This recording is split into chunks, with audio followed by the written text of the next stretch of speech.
Have you ever wondered how fashion photographers turn a simple idea into stunning images? Well, the secret lies in a very simple tool, a mood board. In this video, I'll show you how to make a mood board and why it's an essential tool in any creative shoot. So let's define what a mood board is. A mood board is a visual representation of a concept or idea. Simply put, it's a collage of images and text that conveys a particular mood or feeling by highlighting a group of images that will give you an overall picture of a vision.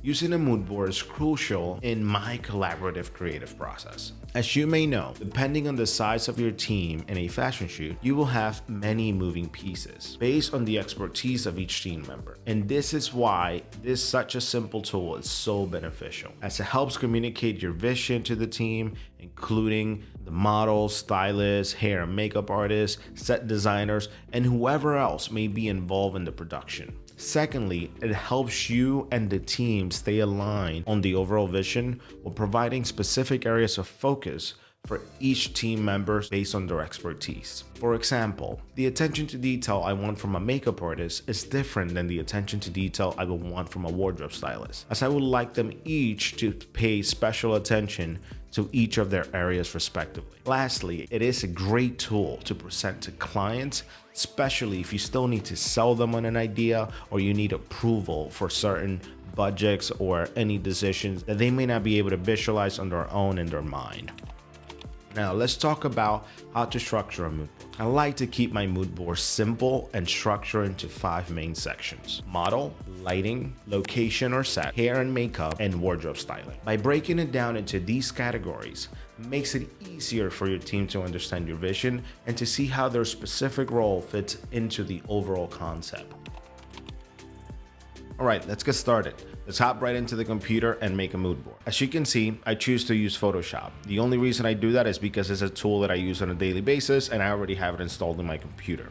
If you don't have Photoshop, you can do this using Canva or another free tool, but all of the concepts we are going to discuss will transfer right into any of those platforms. The only thing we're going to be doing is copy and pasting images and laying them out into a blank canvas. As I get started, the first thing I do is I laid out my 5 sections. So this is almost a copy and paste template that I have every time I'm getting started, just because it reminds me what my starting point should be. The first thing I have is very basic information. There's a name or a specific purpose for it. I will label it here. For example, if it was a client photo shoot, I will include the name of the client and the name of the session, something that will describe the overall purpose of this mood board. And let's be honest, as humans, we tend to be selfish. And even in an element where we are going to be collaborative and working with the team, I understand that each individual team member will probably care a little bit more about their specific area. So these 5 categories provide enough information and enough individuality to each of the elements that usually are required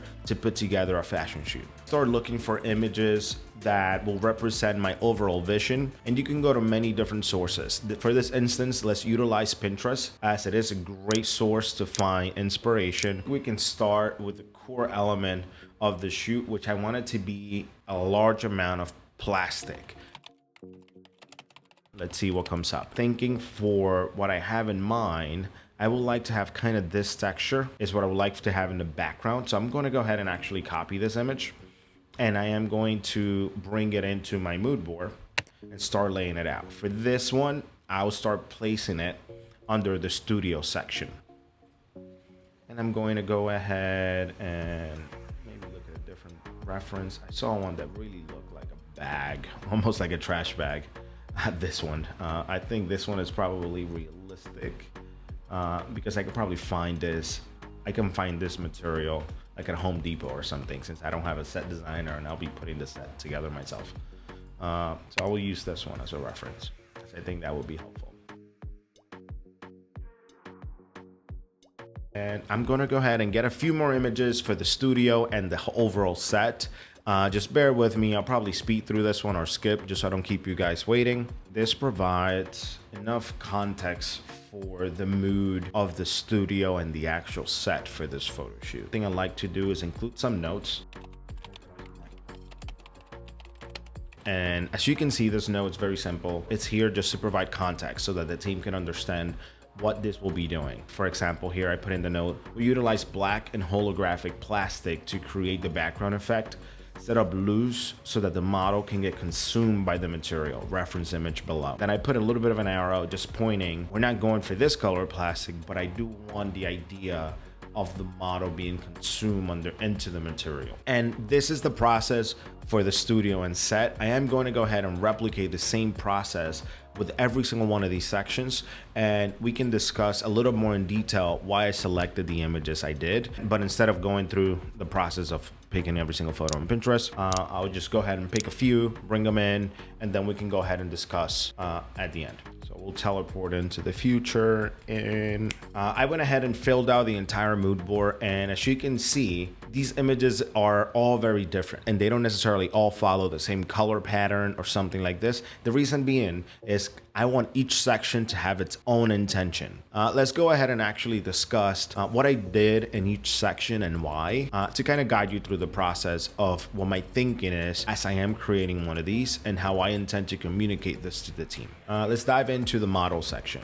This section is all about the model, the feeling, the emotion I want them to convey during the shoot. Here, I will showcase images that would allow her to know the type of movements I'll be expecting from them and the kind of expressions I may ask from them throughout the shoot, almost giving them an idea of the persona that I want her to embody while we're shooting. As you can see in this specific instance, I have many images that elongate the body, makes the legs look pretty long. The model is very loose in many ways, as I do want her to be able to play not just with her body itself, but also with the plastic that's gonna be coming all around her as we're moving and shooting, and I think it should be pretty fun. But as you can see, this is all about the model, the emotion, the kind of expressions I want her to have, and the kind of fluentness I would like to see from her as we're shooting. We already discussed the studio, but the same will apply if we were shooting on location.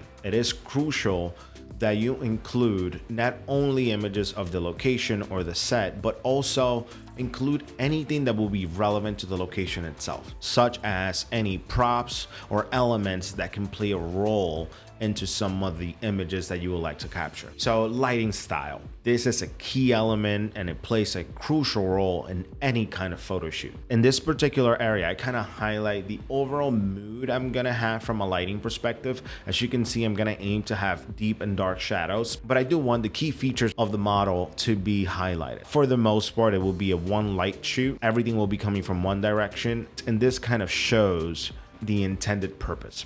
Hair and makeup. When it comes to hair and makeup, I do try to get as specific as possible. Main reason being, I've seen mood boards in the past that have been shared with me where they include two full faces. The makeup artist will see the face, try to recreate it, and then the client may say, oh, this is not what I meant. What I liked about the face was XYZ. Or I really liked the lips, but I didn't really like the eyes. But there was no specific information for the makeup artist to understand this. So I do try to be as specific as possible. In this instance, you can see that I have included images that are specific to the kind of makeup I would like to have to the eyes. In this instance, I do want to have a hint of silver. Then when it comes to the lips and the rest of the face, it's going to lean more towards the natural. Same thing with the hair. The model we'll be using for this photo shoot happens to have short hair. So we want to stay simple. We don't want to complicate it. I just want her to have some waves to give it a little bit of a futuristic vibe.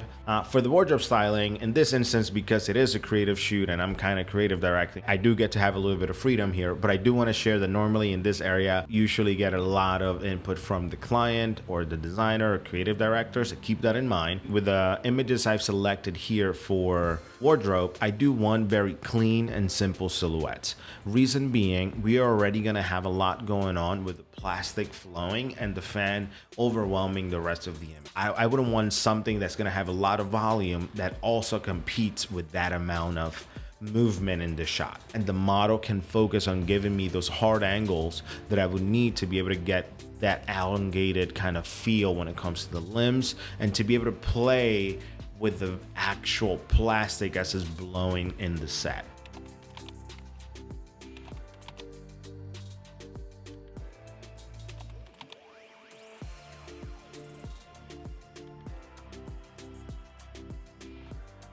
And that's it. Creating a mood board is an easy and effective way to communicate your vision and create a successful photo shoot. Try it out for yourself and let me know how it goes in the comments below.